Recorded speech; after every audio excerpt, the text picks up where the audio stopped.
ভর্তি পরীক্ষা 2026 উপলক্ষে কুড়িগ্রামের উলিপুর উপজেলায় অবস্থিত উলিপুর ইসলামিয়া ক্যাডেট দাখিল মাদ্রাসায় অনুষ্ঠিত হয়েছে দোয়া মাহফিল ও আলোচনা সভা।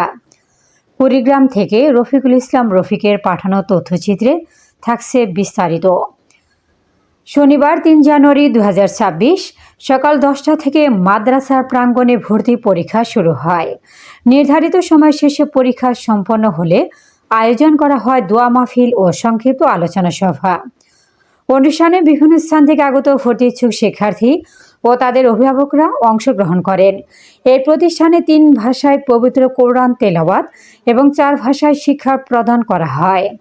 এখানকার শিক্ষক আর শিক্ষার মান অত্যন্ত ভালো। এই জন্য আমরা আমাদের সন্তানদের এখানে ভর্তি করাতে আগ্রহী। পরিচালক মাওলানা মোহাম্মদ আমিনুল ইসলাম, শিক্ষাই জাতির মেরুদণ্ড। আমরা এমন শিক্ষা প্রদান করি যাতে শিক্ষার্থীরা আদর্শবান, দক্ষ ও মানবিক মানুষ হিসেবে গড়ে উঠতে পারে। সেই লক্ষ্য নিয়েই আমাদের শিক্ষা কার্যক্রম পরিচালিত হচ্ছে। প্রতিষ্ঠান সূত্রে জানা যায়, নার্সারি থেকে 9ম শ্রেণী পর্যন্ত পাঠদান কার্যক্রম চালু রয়েছে। উলিপুর উপজেলার প্রথম ডিজিটাল মাদ্রাসা হিসেবে পরিচিত এই প্রতিষ্ঠানটি একই ব্যবস্থাপনায় উলিপুর ইসলামিয়া ক্যাডেট দাখিল মাদ্রাসা ও MA model English version school পরিচালনা করেছে। অনুষ্ঠানে আরও উপস্থিত ছিলেন আপুয়ার খাতা নেসারিয়া আলিম মাদ্রাসার অবসরপ্রাপ্ত অধ্যক্ষ আলহাজ মাওলানা মোহাম্মদ আব্দুল হাই সিদ্দিকী সহ প্রতিষ্ঠানের শিক্ষক, শিক্ষিকা, অভিভাবক ও শিক্ষার্থীরা। অনুষ্ঠান শেষে শিক্ষার্থীদের সফলতা ও মঙ্গল কামনায় বিশেষ দোয়া মোনাজাত পরিচালনা করা হয়। ওটা দেখে না, যাই হোক, পড়াবার ডায়েরিও আমরা চালু করে দিয়েছি। যদিও ডায়েরি চালু ছিল, বন্ধ করছিলাম, আবারও চালু করে দেওয়া হয়েছে। ডাবল বার লেখা হচ্ছে, সিলেবাসে আছে, ডায়েরিতে আছে।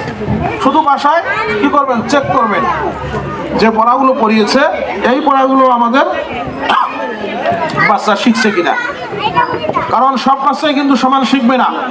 কোনো বাচ্চা কুল আউযু বিরাব্বিন নাস মালিকিন নাস ইলাহিন নাস মিন শাররিল ওয়াসওয়াসিল খান্নাস আল্লাযী ইউওয়াসওয়িসু ফি সুদুরিন নাস মিন।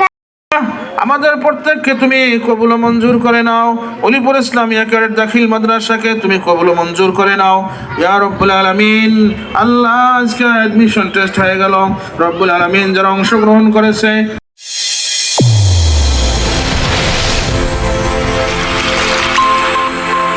চ্যানেল A1 হৃদয়ের স্পন্দন।